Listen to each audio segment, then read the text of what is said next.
하나님의 말씀은 요한 1서 5장 1절에서 12절입니다. 요한 1서 5장 1절에서 12절입니다. 요한 1서 5장 1절에서 12절입니다.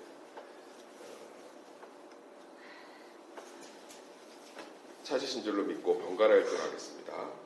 예수께서 그리스도이심을 믿는 자마다 하나님께로부터 난 자니 또한 낳으신 이를 사랑하는 자마다 그에게서 난 자를 사랑하느니라. 우리가 하나님을 사랑하고 그의 계명을 지키므로써 우리가 하나님의 자녀를 사랑하는 줄 아느니라. 하나님을 사랑하는 것은 이것이니 우리가 그의 계명들을 지키는 것이라. 그의 계명들은 무거운 것이 아니로다. 무릇 하나님께로부터 난 자마다 세상을 이기느니라. 세상을 이기는 승리는 이것이니 그의 믿음이니라. 예수께서 하나님의 아들이심을 믿는 자가 아니면 세상을 이기는 자가 누구냐? 이는 물과 피로 임하시니 곧 예수 그리스도시라. 물과 나뉘어 물과 피로 임하셨고 증언하는 성령이시니 성령은 진리니라. 증언하는 이가 셋이니 성령과 물과 피라. 또한 이 셋을 합하여 하나님이라. 만일 우리가 사람들의 증언을 받을진대 하나님의 증거는 더욱 크도다. 하나님의 증거는 이것이니 그의 아들에 대하여 증언하신 것이니라. 하나님의 아들을 믿는 자는 자기 안에 증거가 있고 하나님을 믿지 아니하는 자는 하나님을 증거하는 자로 만드나. 이는 하나님께서 그 아들에 대하여 증언하신 증거를 믿지 아니하였습니다. 또 증거는 이것이니 하나님이 우리에게 영생을 주신 것과 이 생명이 그의 아들 안에 있는 그것이니라. 아들이 있는 자에게는 생명이 있고 하나님의 아들이 없는 자에게는 생명이 없느니라. 아멘. 예수를 더욱 사랑이라는 제목을 가지고 말씀을 살펴보겠습니다. 한번 따라하겠습니다. 예수를 더욱 사랑. 오늘 제가 사랑하는 분들이 가득 있어서 너무 행복합니다.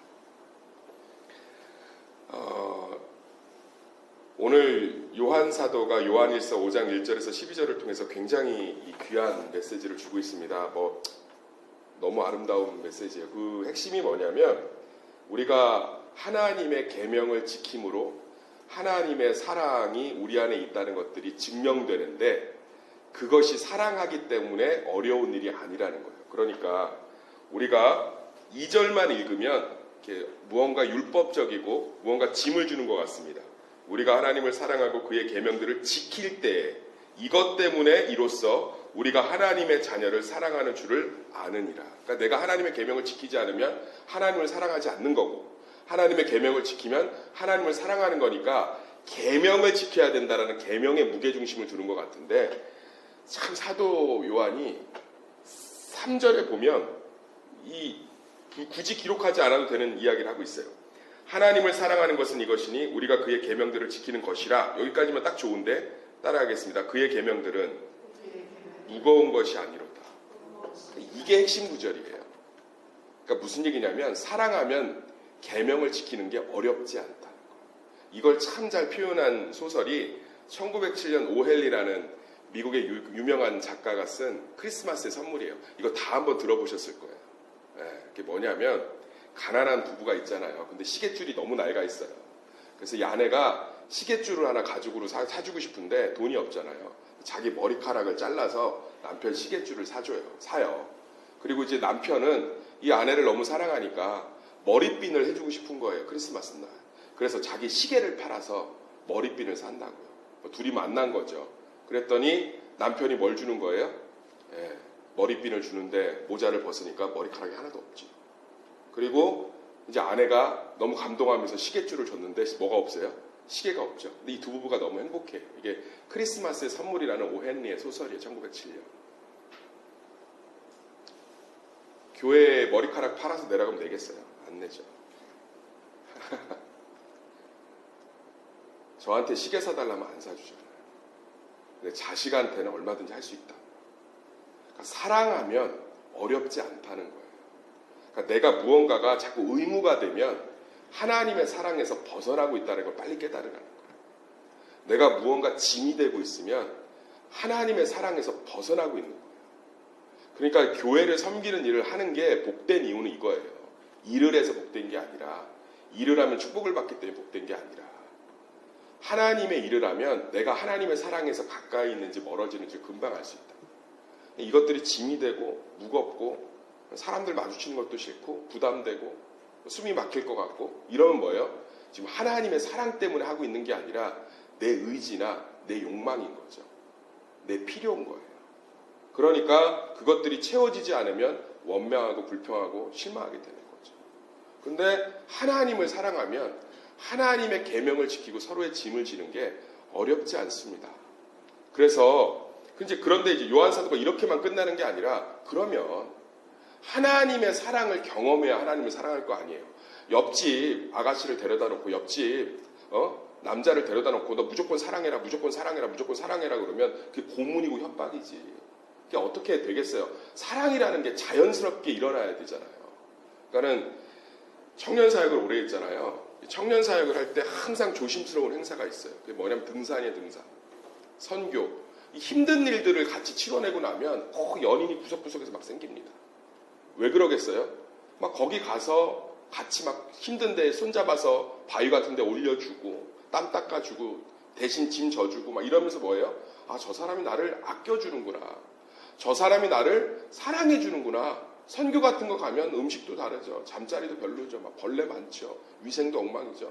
근데 막 남자 청년들이 막 평소에는 아무것도 안 하던 애들이 막 구슬땀을 흘리면서 벌레 잡아주고 어떻게든 고추장 하나 갖고 와서 그 자매 밥에 얹어주고 막 이러면 아, 저 사람 나를 아끼는구나.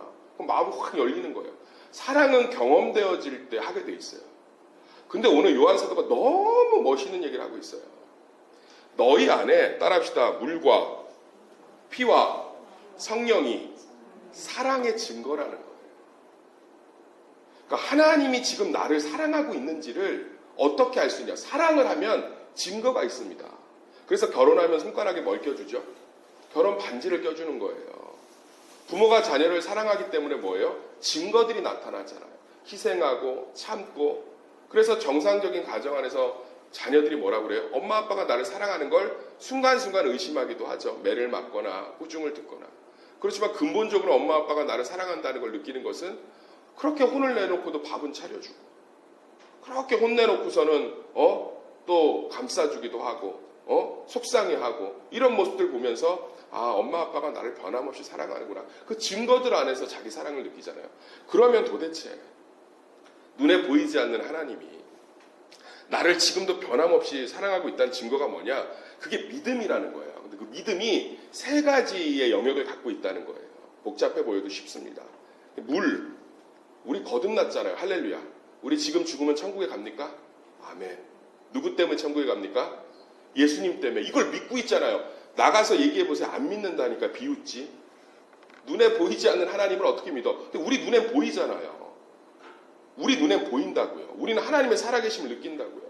어제도 주일 설교 들으면서 보면 몇몇 분들이 눈물을 흘리고 아무것도 아닌 내용인데 그 안에서 예수님께 내 빈방을 막 내어드리고 싶은 마음이 일어난다고 그러고 그게 다 뭐예요? 거듭났기 때문에 영이 살기 때문에 하나님의 말씀에 은혜를 받는 거 아니겠습니까?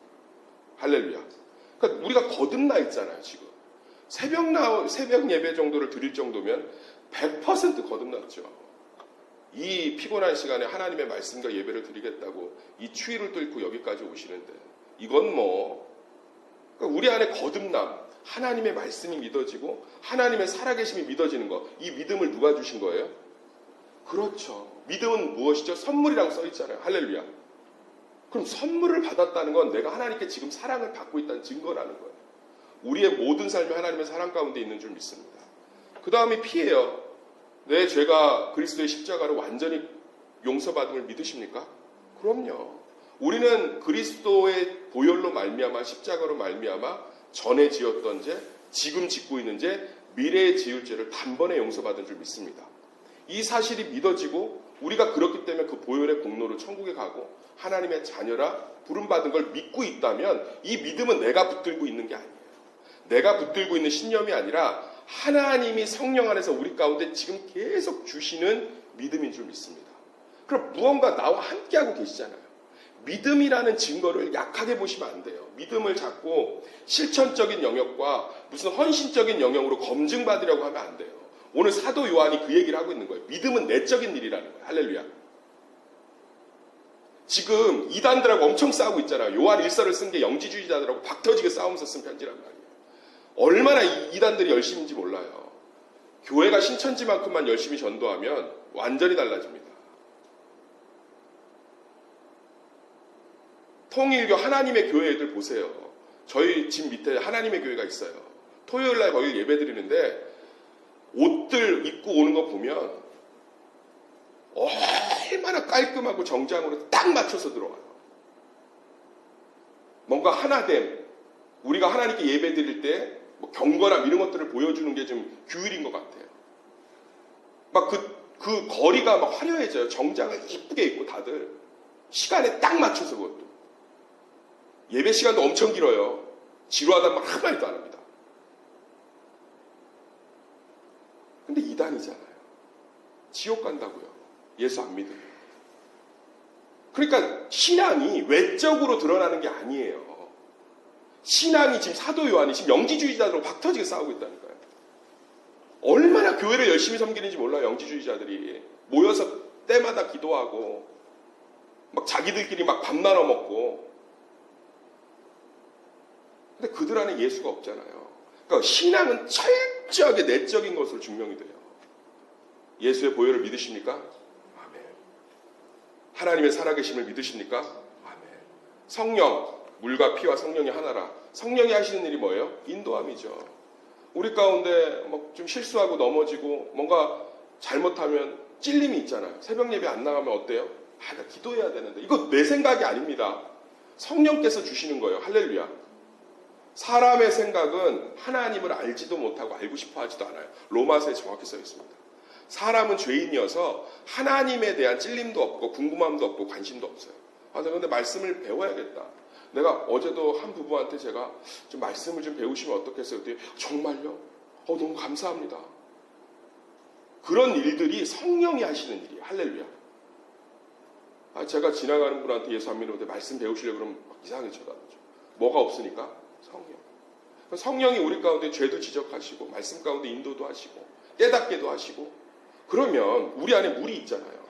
우리 안에 피가 있잖아요. 우리 안에 성령이 있잖아요. 이걸 하나님이 주시고 유지하고 계시다면 우리는 전적으로 누구 안에 있는 거예요? 그렇죠. 우리의 고난도 그분 안에 있는 거예요. 우리의 실수도 그분 안에 있는 거예요.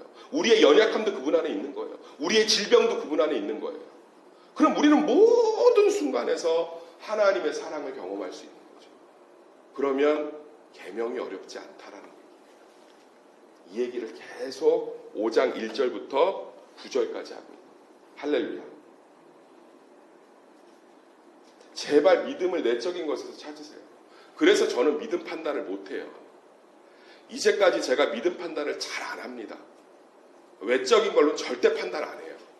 외적인 걸로 믿음 판단해서 실수하는 거 너무 많이 봤어요. 저 사람 믿음이 좋다. 교회 혼란스럽게 하고.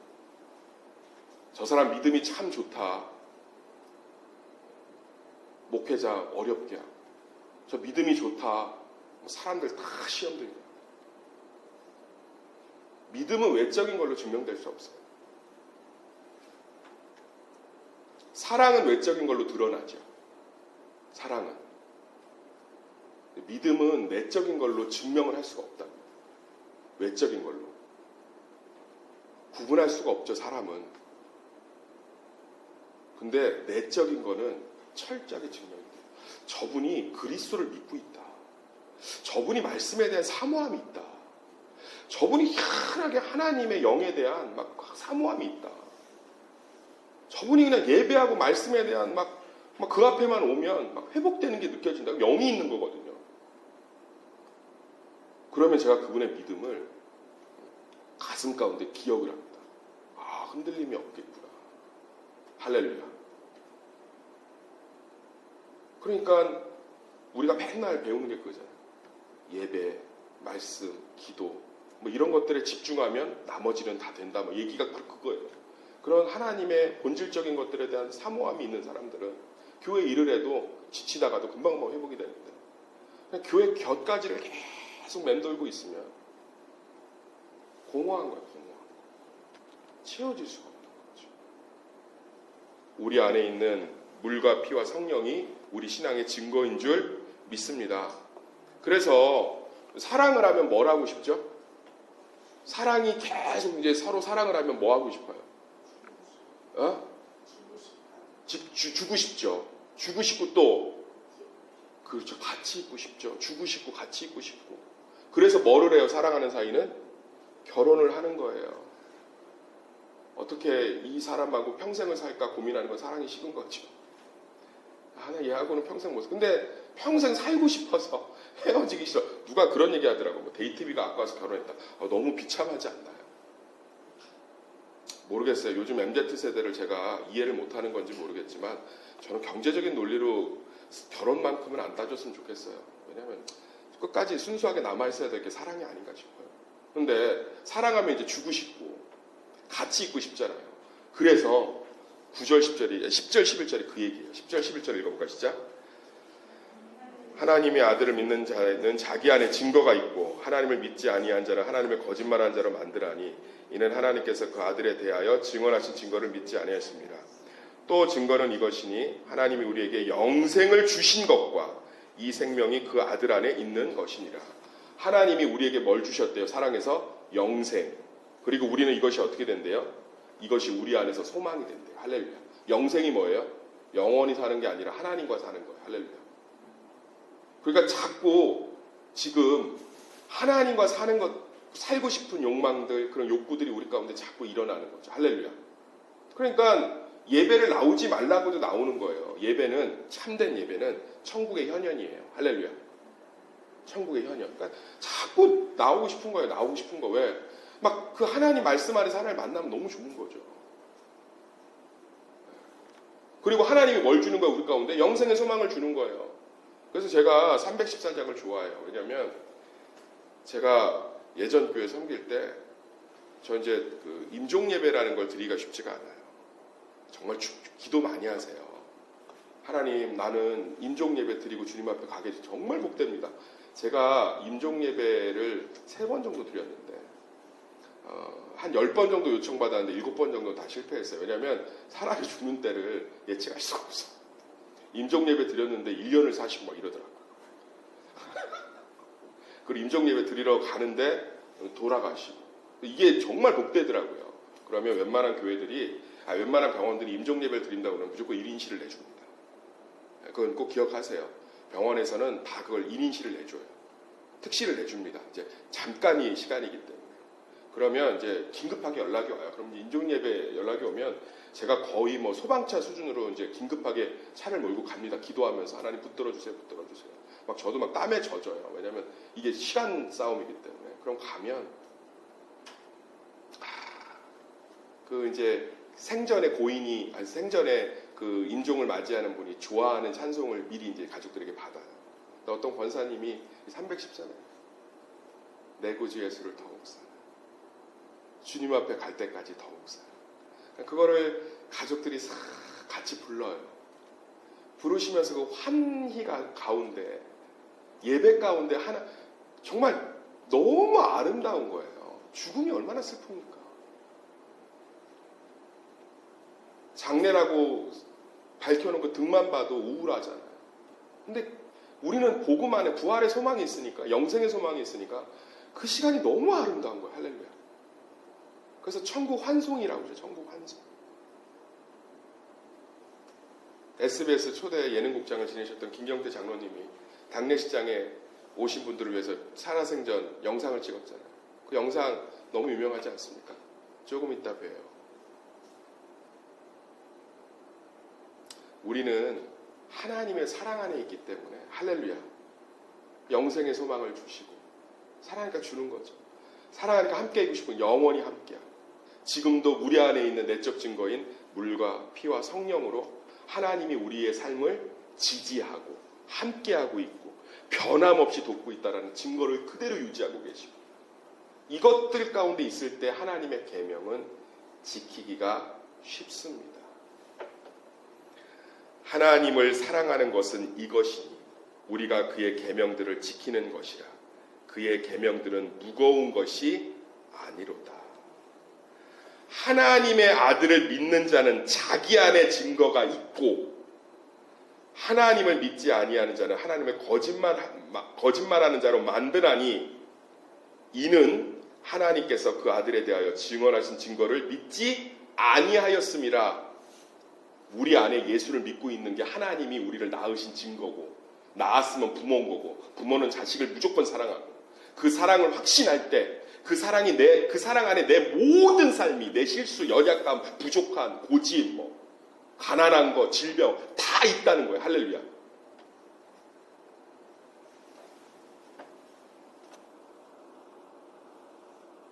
부모가 자식이 여러 있어도 누가 제일 마음에 남습니까?